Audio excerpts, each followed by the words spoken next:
আসসালামু আলাইকুম। John Keats, যিনি রোমান্টিক পিরিয়ডের একজন বিখ্যাত কবি ছিলেন এবং তাকে বলা হতো the youngest poet of English literature. ইংরেজি সাহিত্যে তিনি অপরিসীম অবদান রেখে গিয়েছেন। তো আজকে আমরা জন কিটস সম্পর্কে বিস্তারিত আলোচনা করব ইনশাআল্লাহ। তাহলে আজকে আমরা জন কিটস সম্পর্কে বিস্তারিত আলোচনা করব। জন কিটস, এখন জন কিটস কোথায় জন্মগ্রহণ করেছিলেন এবং কখন জন্মগ্রহণ করেছিলেন? জন কিটস জন্মগ্রহণ করেন অক্টোবর 31, 1795 মরগেট ইন লন্ডন, অর্থাৎ লন্ডনের মরগেট নামক একটি জায়গায় 1795 খ্রিস্টাব্দের 31শে অক্টোবর জন কিটস জন্মগ্রহণ করেন। তাহলে জন কিটস কখন জন্মগ্রহণ করেন? 1795 খ্রিস্টাব্দের 31শে অক্টোবর লন্ডনের মরগেট নামক একটি জায়গায় জন কিটস জন্মগ্রহণ করেন। এখন জানতে হবে জন কিটস কার মাধ্যমে জন্মগ্রহণ করেন, অর্থাৎ তার পিতামাতা কে ছিলেন। জন কিটসের বাবার নাম ছিল থমাস কিটস এবং তার মায়ের নাম ছিল ফ্রান্সিস জেনিংস কিটস। তাহলে জন কিটসের বাবার নাম কি ছিল? থমাস কিটস এবং মায়ের নাম ফ্রান্সিস জেনিং কিটস। আর থমাস কিটস তিনি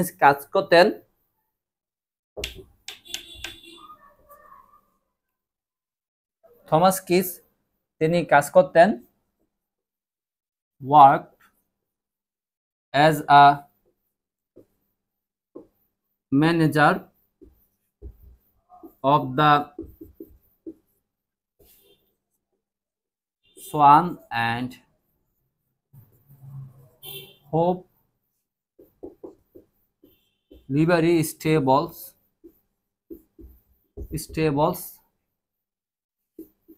in London, অর্থাৎ লন্ডনের এই Schwann and hope livery stables নামক একটি বিজনেসের ম্যানেজার হিসাবে তিনি কাজ করতেন। তাহলে জন কিটসের বাবা, তার নাম হচ্ছে থমাস কিটস। থমাস কিটস কি করতেন? লন্ডনের সন অ্যান্ড হোপ লিভারি স্টেবলস নামক একটি বিজনেসের ম্যানেজার হিসাবে কাজ করতেন। আর এই ফ্রান্সিস জেনিং কিটস ইনি ছিলেন এই যে বিজনেসটি যেখানে জন কিটসের বাবা ম্যানেজার হিসেবে কাজ করতেন, ওই বিজনেসের যিনি ওনার তার নাম ছিল জন জেনিংস। এই জন জেনিংসের মেয়ে ছিলেন, অর্থাৎ এই বিজনেসে যিনি ওনার অর্থাৎ মালিক, ওই মালিকের মেয়ে ছিলেন জন কিটসের মা। আর ওই জন কিটসের মায়ের যে বাবার যে বিজনেসটি ছিল, ওই বিজনেসের ম্যানেজার হিসেবে কাজ করতেন জন কিটসের বাবা। আর এভাবেই জন কিটসের বাবা এবং জন কিটসের মায়ের সম্পর্ক তৈরি হয় এবং তারা 1794 খ্রিস্টাব্দে বিবাহে আবদ্ধ হন। তাহলে জন কিটসের বাবা এবং জন কিটসের মা কখন বিবাহে আবদ্ধ হন? 1794 খ্রিস্টাব্দে তারা বিবাহে আবদ্ধ হন। তাহলে আমরা কি জানলাম? জন কিটস জন্মগ্রহণ করেছিলেন 1795 খ্রিস্টাব্দে। আর জন কিটসের বাবার নাম ছিল থমাস কিটস এবং তার মায়ের নাম ছিল ফ্রান্সিস জেনিং কিটস। আর জন কিটসের বাবা কাজ করতেন the swan and hope livery stables নামক একটি বিজনেসের ম্যানেজার হিসাবে। আর ওই বিজনেসের মালিক ছিলেন জন কিটসের বাবার যিনি শ্বশুর, অর্থাৎ জন জেনিংস। আর ওই বিজনেসে কাজ করার ক্ষেত্রেই জন কিটসের বাবা এবং জন কিটসের মা এরা বিবাহে আবদ্ধ হন। আর তারা বিবাহে আবদ্ধ হন 1795 খ্রিস্টাব্দে। আর এখন আমরা জানবো জন কিটসের ভাই বোনদের সম্পর্কে। তাহলে জন কিটসরা 4 ভাই বোন ছিলেন। জন কিটসরা কয় ভাই বোন ছিলেন? 4 ভাই বোন ছিলেন।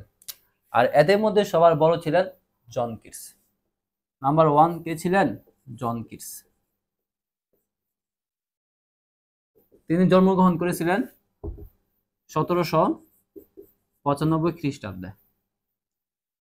আর ওনার পরে জন্মগ্রহণ করেন জর্জ কিটস।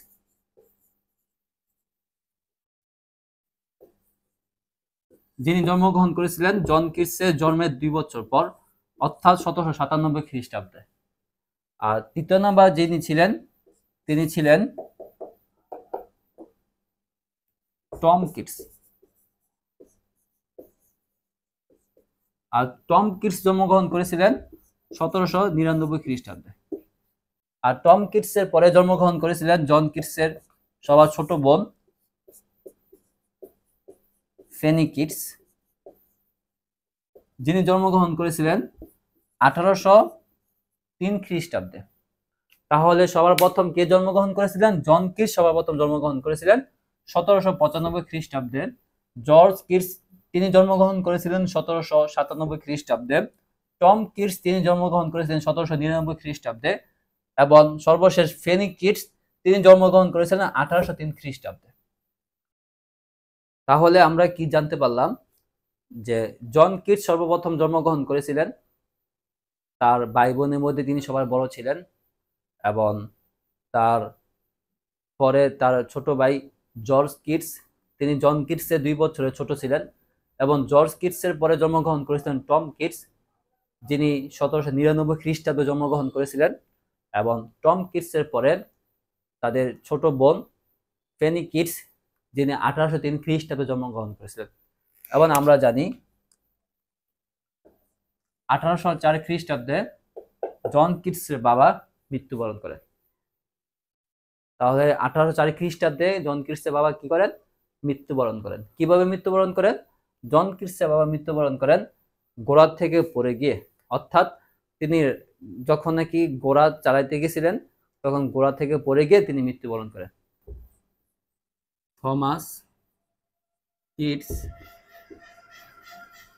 died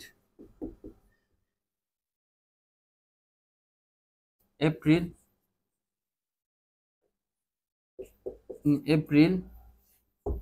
1804, অর্থাৎ 1804 খ্রিস্টাব্দে থমাস কিটস অর্থাৎ জন কিটসের বাবা মৃত্যুবরণ করেন। কিভাবে মৃত্যুবরণ করেন? তিনি ঘোড়া থেকে পড়ে গিয়ে মৃত্যুবরণ করেন।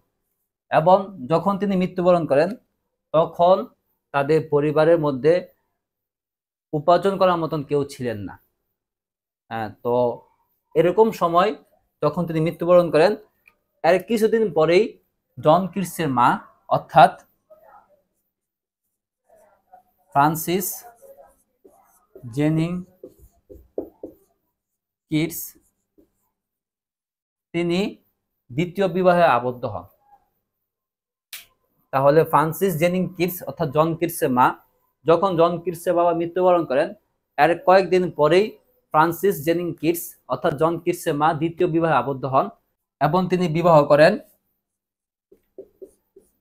উইলিয়াম রোলিংস নামক একজন ব্যক্তিকে। তাহলে জন কিটসের মা কাকে বিবাহ করেন? উইলিয়াম রোলিংস নামক একজন ব্যক্তিকে।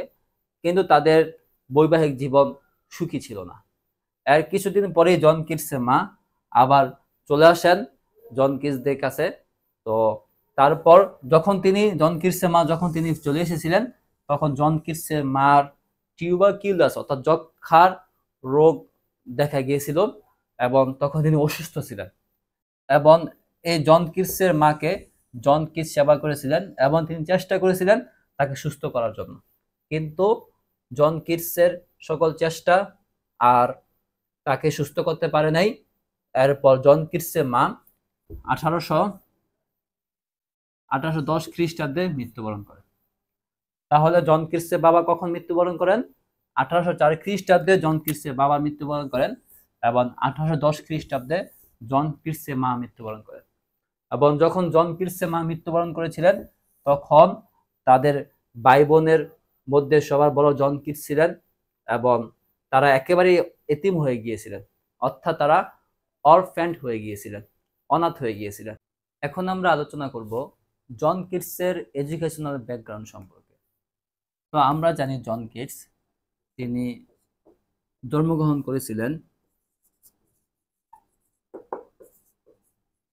অক্টোবর 31, 1795, অর্থাৎ 1795 খ্রিস্টাব্দের 31 অক্টোবর তিনি জন্মগ্রহণ করেছিলেন।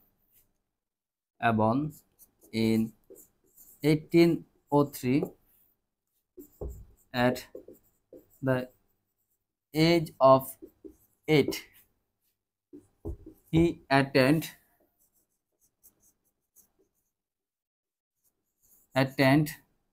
a small local school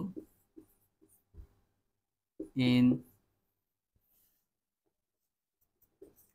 Enfield নামক একটি জায়গায়। আর এই স্কুলটি পরিচালনা করতেন রান বাই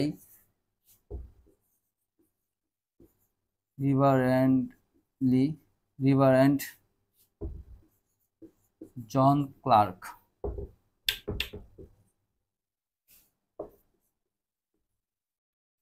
ক্লার্ক নামক একজন ব্যক্তি।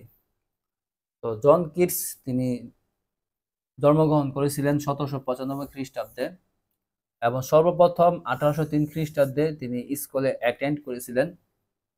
এবং তিনি যে স্কুলে অ্যাটেন্ড করেছিলেন ওই স্কুলটি পরিচালনা করতেন জন ক্লার্ক নামক একজন ব্যক্তি। আর এই স্কুলটি ছিল ইনফিল্ড নামক একটি জায়গায়। এবং তিনি এই স্কুলে স্টাডি করার অবস্থায় তার ভিতরে লিটারেচারের প্রতি ভালোবাসা তৈরি হয়েছিল। এবং hair he developed his early interest in literature, especially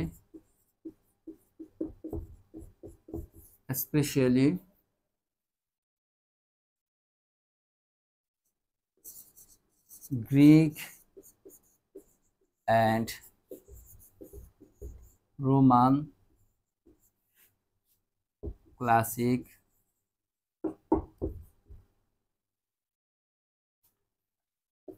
Renaissance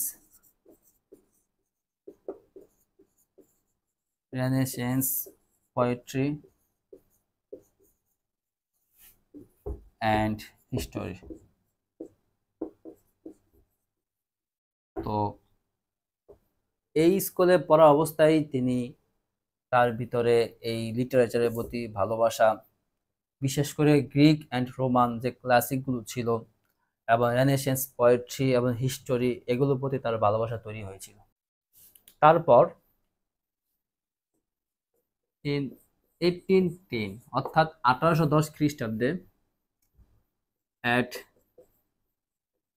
age of 15, মাত্র 15 বছর বয়সে Kitts left school after his mother's death, অর্থাৎ কিটসের মা মারা যাওয়ার পর তিনি 1810 খ্রিস্টাব্দে স্কুল ত্যাগ করেন। তিনি যখন স্কুল ত্যাগ করেছিলেন তখন তার বয়স ছিল মাত্র 15 বছর। এবং তিনি স্কুল ত্যাগ করে তিনি মুভ করেন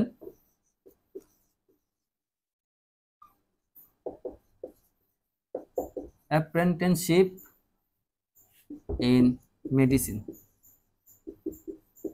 অর্থাৎ মেডিসিন ডাক্তারি শিক্ষার জন্য তিনি অ্যাপ্রেন্টিসশিপ করেন, অর্থাৎ শিক্ষা নিবেশ করেন। এবং তিনি he was apprenticed to Thomas Hammond, এবং তিনি থমাস হ্যামন্ড নামক একজন ব্যক্তির কাছে তিনি ডাক্তারি শিক্ষার জন্য সেখানে শিক্ষানিবেশ করেন। আর এই থমাস হ্যামন্ড ছিলেন আর সার্জন ইন এডমন্টন। আর এই থমাস হ্যামন্ড ছিলেন এডমন্টনের একজন ডাক্তার, এবং সেখানে তিনি ফর অ্যাবাউট 5 ইয়ার্স, অর্থাৎ প্রায় 5 বছরের জন্য সেখানে কিটস চলে গিয়েছিলেন। অর্থাৎ কিটস স্কুল ত্যাগ করার পর, তিনি যখন স্কুল ত্যাগ করলেন, স্কুল ত্যাগ করার পর তিনি প্রায় 5 বছর থমাস হ্যামন্ডের কাছে ডাক্তারি চিকিৎসা শেখার জন্য সেখানে তিনি চলে গিয়েছিলেন, এবং তিনি সেখানে প্রায় 5 বছর তার কাছে থেকেছিলেন। এরপর তিনি in 1815 kids enrolled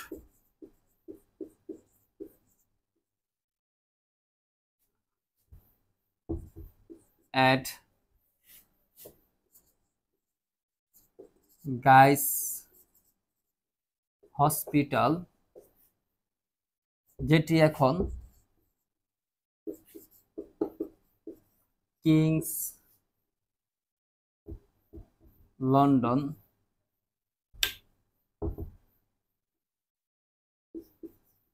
college London. তো এখানে তিনি ভর্তি হয়েছিলেন, এবং kids he became a licensed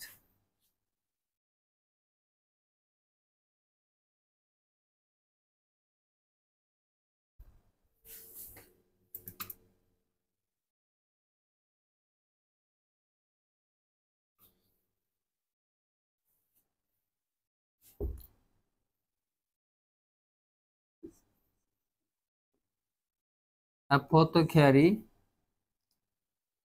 in 1816, অর্থাৎ 1816 খ্রিস্টাব্দে কিটস একজন লাইসেন্স প্রাপ্ত অ্যাপোথেকেরি অর্থাৎ ওষুধ প্রস্তুতকারক হয়ে ওঠেন, অর্থাৎ তিনি ডাক্তার হয়ে ওঠেন।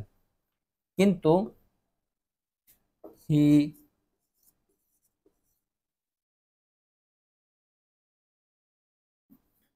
however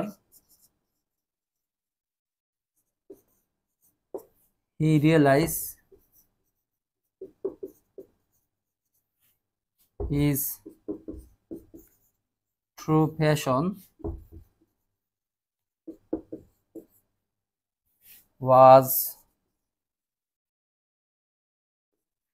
poetry, not medicine,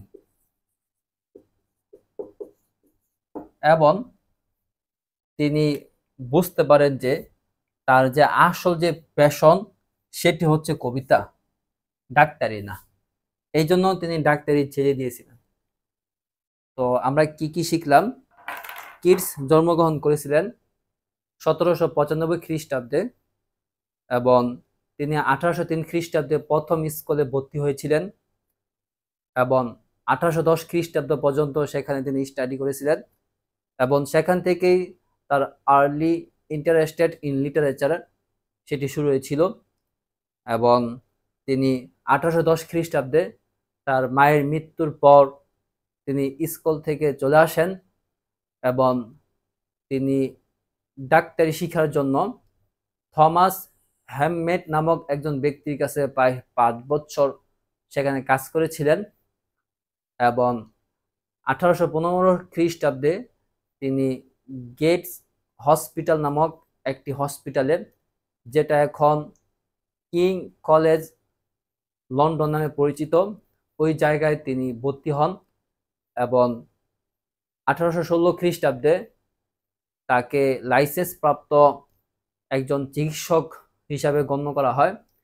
কিন্তু তিনি তার যেই চিকিৎসাবিদ্যা সেটি কাজে না লাগিয়ে তিনি পোয়েট্রি অর্থাৎ কবিতা লেখার জন্য তিনি ব্যস্ত হয়ে যান।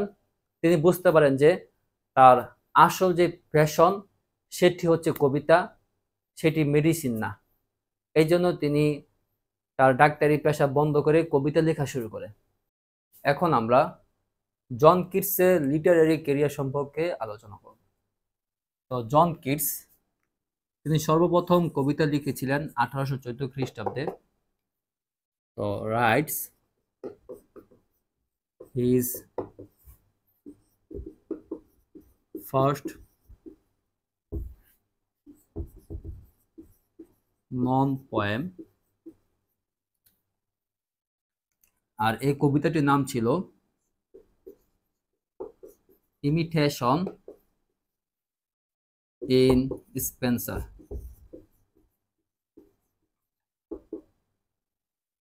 তাহলে ওনার প্রথম কবিতাটির নাম কি ছিল? Imitation in Spencer. আর এই কবিতাটি তিনি লিখেছিলেন inspired by এডমান্ড স্পেন্সার। এই এডমান্ড স্পেন্সারের দ্বারা অনুপ্রাণিত হয়ে তিনি ইমিটেশন অফ স্পেন্সার নামক তার প্রথম যে কবিতাটি তিনি লিখেছিলেন 1814 খ্রিস্টাব্দে। আর তখন ওনার বয়স ছিল মাত্র 19 বছর। তাহলে তিনি সর্বপ্রথম কবিতা কত বছর বয়সে লিখেছিলেন? মাত্র 19 বছর বয়সে তিনি সর্বপ্রথম কবিতা লিখেছিলেন। আর সেই কবিতাটির নাম কি ছিল? Imitation in Spencer. এবং 1816 খ্রিস্টাব্দে তার প্রথম কবিতা প্রকাশিত হয়। এর আগে তার সাথে সাক্ষাৎ হয় মিটস পোয়েট লে হ্যান্ড, অর্থাৎ লে হ্যান্ড নামক একজন কবির সাথে তার সাক্ষাৎ হয়েছিল, who encourages his writing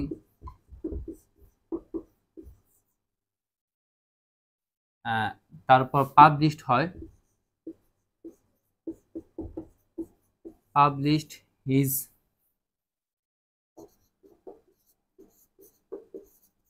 first poem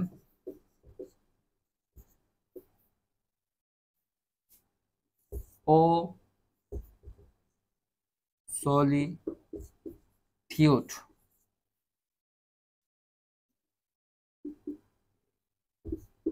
in the Examiner।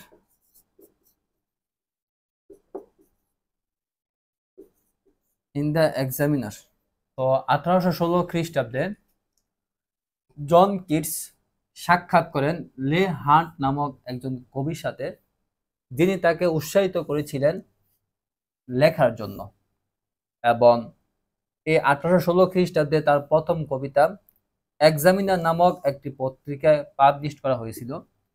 আর যে কবিতাটি পাবলিশ করা হয়েছিল ওই কবিতাটির নাম ছিল ও সলিটিউড। তাহলে তার প্রথম পাবলিশ করা হয়েছিল যে কবিতাটি, সেই কবিতাটির নাম কি? ও সলিটিউড। এবং তিনি যেই কবিতাটি সর্বপ্রথম লিখেছিলেন ওই কবিতাটির নাম হলো ইমিটেশন ইন স্পেন্সার। আর প্রথম পাবলিশ করা হয়েছিল যে কবিতাটি, ওই কবিতাটির নাম হলো ও সলিটিউড। এরপর 1817 খ্রিস্টাব্দে publishes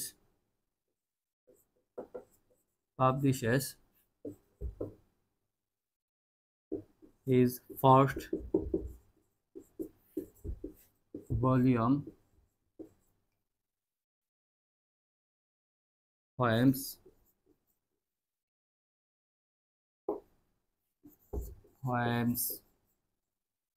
by জন কিটস, অর্থাৎ 1817 খ্রিস্টাব্দে পাবলিশ করা হয়েছিল তার প্রথম কবিতার ভলিউম, যেটার নাম ছিল পোয়েমস বাই জন কিটস, এবং 1818 খ্রিস্টাব্দে পাবলিশ করা হয়েছিল পাবলিশেস the long narrative poem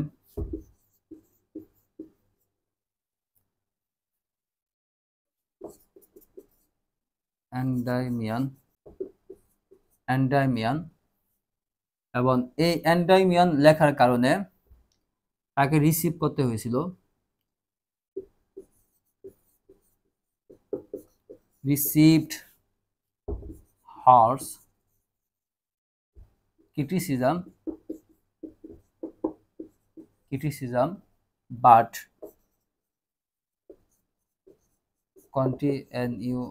continuous writing, কিন্তু তিনি এই ক্রিটিসিজম করার পরও তিনি তার লেখা কন্টিনিউয়াসলি চালিয়ে যেতে থাকলেন। তাহলে আমরা কি শিখলাম? 1817 খ্রিস্টাব্দে তার প্রথম পাবলিশ করা হয়েছিল কবিতা যে ভলিউমটি, ওই ভলিউমটির নাম ছিল পোয়েমস বাই জন কিটস, এবং 1818 খ্রিস্টাব্দে পাবলিশ করা হয়েছিল দ্য লং ন্যারেটিভ পোয়েম, যেটির নাম ছিল এন্ডাইমিয়ান। আর এই এন্ডাইমিয়ান লেখার কারণে তাকে রিসিভ করতে হয়েছিল হার্শ ক্রিটিসিজম, অর্থাৎ এই এন্ডাইমিয়ান লেখার কারণে তাকে, তখন যারা সমালোচক ছিলেন তখন তারা জন কিটসকে ব্যাপকভাবে সমালোচনা করেছিলেন, কিন্তু সমালোচনা করার পরেও জন কিটস তার লেখা থামান নাই, তিনি তার লেখা চালিয়ে গিয়েছিলেন। এরপর 1819 খ্রিস্টাব্দ, মন his great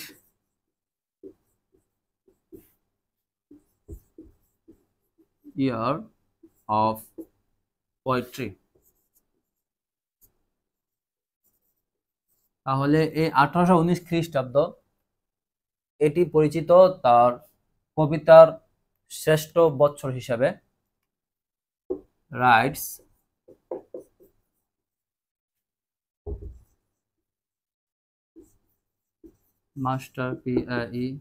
masterpieces such as,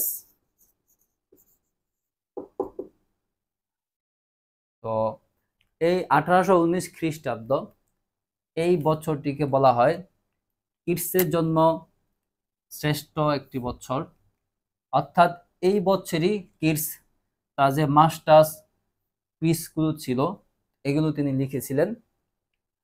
তো এই বছরই তিনি সবচেয়ে ভালো সাহিত্য লিখেছিলেন।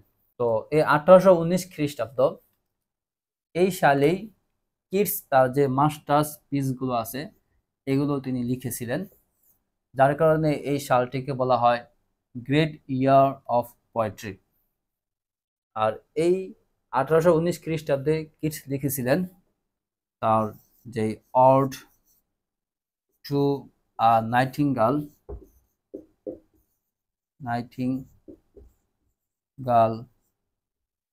এরপর অড অন আ গ্রেসিয়ান আর্ন, তারপর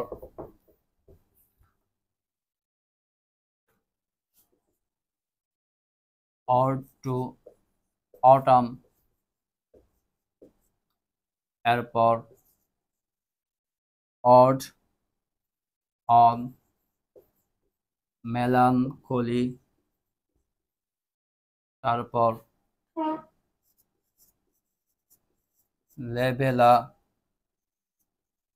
ড্যাম সেন্স মার্সি তো তো এই মাস্টার্স পিসগুলো তিনি 1819 খ্রিস্টাব্দে লিখেছিলেন। এই জন্য এই 1819 খ্রিস্টাব্দকে বলা হয় কিটসের জন্য গেটস ইয়ার। এবং সর্বশেষ 1820 খ্রিস্টাব্দ। তো এই 1820 খ্রিস্টাব্দ জন কিটসের সাহিত্য লেখার জন্য তার সর্বশেষ বছর ছিল। তো এই বছর পাবলিশ করা হয়েছিল পাবলিশেস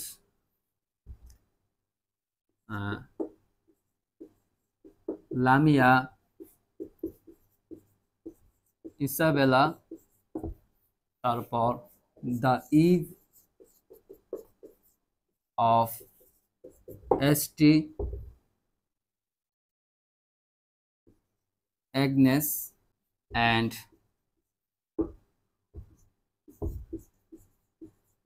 আদার পোয়েম। এবং এই সময়টাকে বলা হয় দ্য গ্রেটেস্ট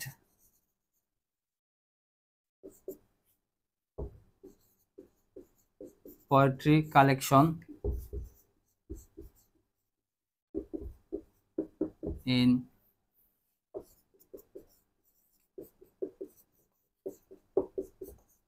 লিটারেচার। অর্থাৎ এই 1820 খ্রিস্টাব্দ এই সময়টি ছিল কিটসের জন্য সর্বশেষ, যে সময় তিনি তার আরো কয়েকটি বিখ্যাত কবিতা রচনা করেছিলেন। এর মধ্যে উল্লেখযোগ্য Lamia Isabella, the eve of S T Agnes and other poems. এবং এই সালটিকে বলা হয় ইংরেজি সাহিত্যের গ্রেটেস্ট পোয়েট্রি কালেকশন। এবং অবশেষে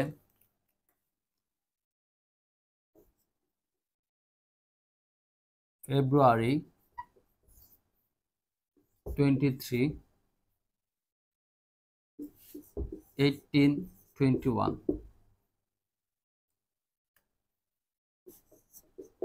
dies in Rome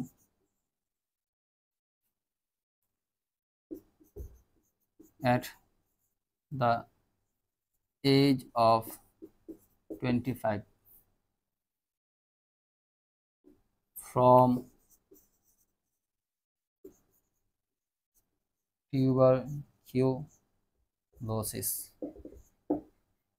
এবং অবশেষে 23শে ফেব্রুয়ারি 1821 খ্রিস্টাব্দের বলা হয় শুক্রবার, মাত্র 25 বছর বয়সে এই সৌন্দর্যের কবি জন কিটস টিউবারকিউলোসিস অর্থাৎ যক্ষায় আক্রান্ত হয়ে মৃত্যুবরণ করেছিলেন। তাহলে আমরা কি জানতে পারলাম? জন কিটস জন্মগ্রহণ করেছিলেন 1795 খ্রিস্টাব্দে এবং জন কিটস স্কুলে অ্যাটেন্ড করেছিলেন 1803 খ্রিস্টাব্দে। এবং জন কিটসের বাবা মারা গিয়েছিলেন 1804 খ্রিস্টাব্দে। এবং জন কিটসের মা তিনিও মারা গিয়েছিলেন 1810 খ্রিস্টাব্দে। এবং তার মা মারা যাওয়ার পরে জন কিটস তার পড়ালেখা স্থগিত রেখে তিনি চিকিৎসা বিদ্যা শিখার জন্য থমাস হ্যামমেট নামক একজন ব্যক্তির কাছে প্রায় 5 বছর চিকিৎসা বিদ্যা শিখেছিলেন। এবং 1815 খ্রিস্টাব্দে তিনি গেটস হসপিটাল নামক একটি হসপিটালে ভর্তি হয়েছিলেন। এবং 1816 খ্রিস্টাব্দে তাকে চিকিৎসক হিসাবে লাইসেন্স দেওয়া হয়েছিল, কিন্তু তিনি সেটি ত্যাগ করে কবিতা লেখার জন্য মনোনিবেশ হয়েছিলেন। এবং তিনি 1816 খ্রিস্টাব্দে লে হান্ট নামক একজন কবির সাথে তার সাক্ষাৎ হয়েছিল এবং লে হান্ট তাকে অনুপ্রাণিত করেছিলেন লেখার জন্য। এবং তিনি 1816 খ্রিস্টাব্দে তার প্রথম পাবলিশ করা হয়েছিল যে কবিতাটি, সেই কবিতাটির নাম ছিল ও সলিটিউড। এবং 1817 খ্রিস্টাব্দে তা পাবলিশ করা হয়েছিল প্রথম কবিতার ভলিউম, যেটির নাম ছিল পোয়েমস বাই জন কিটস।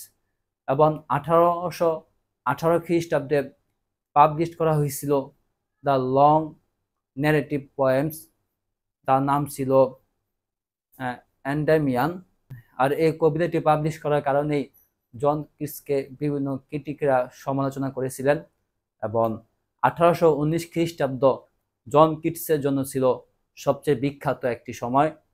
1819 খ্রিস্টাব্দে জন কিটস তার বিখ্যাত যে কবিতাগুলো ছিল, যেমন ode to a nightingale, ode on a Grecian urn, ode on melancholy, ode to autumn, এই কবিতাগুলো তিনি পাবলিশ করেছিলেন। এবং সর্বশেষ 1820 খ্রিস্টাব্দে তার কিছু কবিতা পাবলিশ হয়েছিল, যেমন Lamia, Isabella, the eve of S T. Agnes. এবং সর্বশেষ 1821 খ্রিস্টাব্দের 23শে ফেব্রুয়ারি বিখ্যাত এই কবি জন কিটস, যাকে রোমান্টিক পিরিয়ডে বিখ্যাত কবি বলা হয় এবং the youngest poet of English লিটারেচারের কবি বলা হয়, তো তিনি 1821 খ্রিস্টাব্দের 23শে ফেব্রুয়ারি টিউবারকিউলোসিস অর্থাৎ যক্ষ্মায় আক্রান্ত হয়ে মৃত্যুবরণ করেছিলেন। তো আশা করি তোমাদের কাছে ক্লাসটি ভালো লেগেছিল। যদি ক্লাসটি ভালো লেগে থাকে তাহলে অবশ্যই আমার এই চ্যানেলটিকে তোমরা সাবস্ক্রাইব করবা। তাহলে ভালো থাকবে, সুস্থ থাকবে। আসসালামু আলাইকুম।